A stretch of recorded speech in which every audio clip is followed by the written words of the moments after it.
بادشاہ نے پوچھا اے طالب علم اے جوان سچ سچ بتا تیری انگلیوں کا کیا معاملہ؟ اس نے کیا سنایا کہ بادشاہ یہ لڑکی تک تنہا رہ گئی، میں سمجھ گیا کہ یہ چھوٹ گئی ہے۔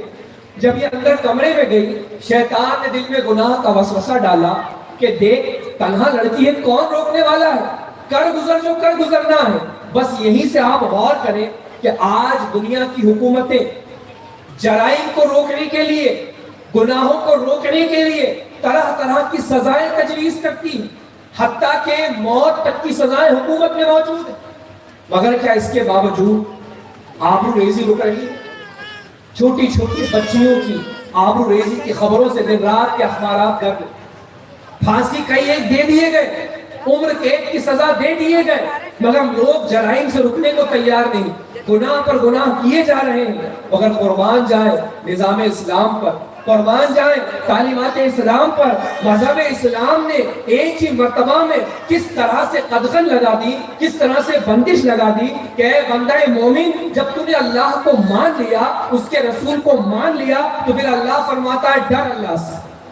ہر موقع پر ڈر اللہ سے، اس کے خوف کو یاد کر، اور جب تو ایسا کرے گا تو بھلے ہی تجھے دوسرا کوئی روکنے والا نہ ہو۔ قرآن کریم فرقان مجید میں اللہ فرماتا ہے اللہ ولی الذین آمنوا یخرجہم من الظلمات الی النور، اللہ مومنین کا والی ہے،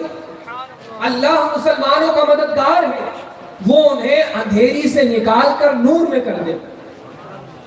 نہ جوان کو کوئی روکنے والا، نہ اس بندی کو کوئی روکنے والا۔ جب اس نے انگلیاں جلی ہوئی دکھائی، کہا بادشاہ شیطان نے وسوسہ ڈالا، میں نے فوراً اپنے آقا کے دین کی تعلیم کو یاد کیا کہ اگر میں نے ادھر قدم بڑھایا تو یہ میرا قدم گناہ کی طرف جا رہا ہے، گناہ کا بدلہ جل جانا ہے، تو ذرا دنیا کی آگ پر ہی اپنے آپ کو آزما لوں کہ کیا یہاں برداشت کر سکتا ہوں جو وہاں کی برداشت کرنے کے کام کرنے چلا۔ کہا بس اسی خیال میں نے ایک انگلی جلائی، دو جلائی، تین جلائی، میں جلاتا رہا یہاں تک کہ میری شہوت ختم ہوئی اور اللہ نے مجھے گناہ سے بچایا۔ جب دونوں شہادتیں بادشاہ کے سامنے گزری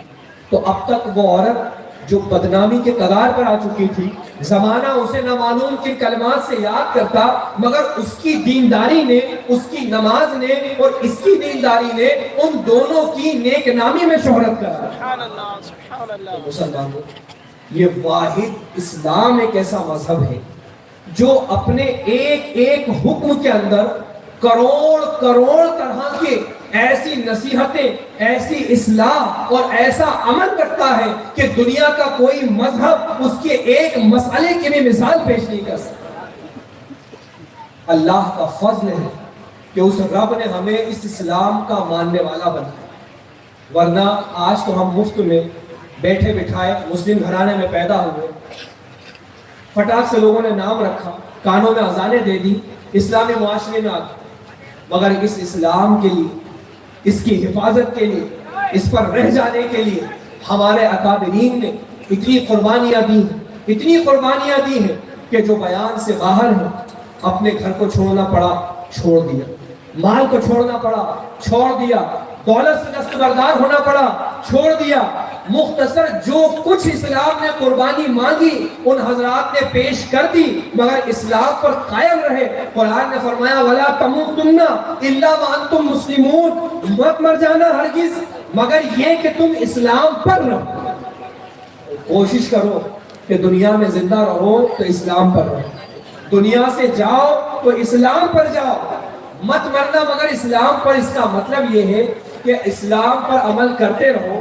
پیغام احکام خداوندی پر عمل کرتے رہو، تاکہ اگر اسی پر رہتے رہتے دنیا سے گئے تو اللہ تعالیٰ ایمان کے نعرہ تکبیر، نعرہ رسالت،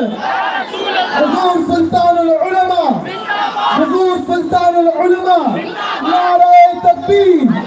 نعرہ رسالت، خلیفہ حضور بدر ملت حضرت علامہ مولانا مفتی محمد کوثر حسن صاحب قبلہ،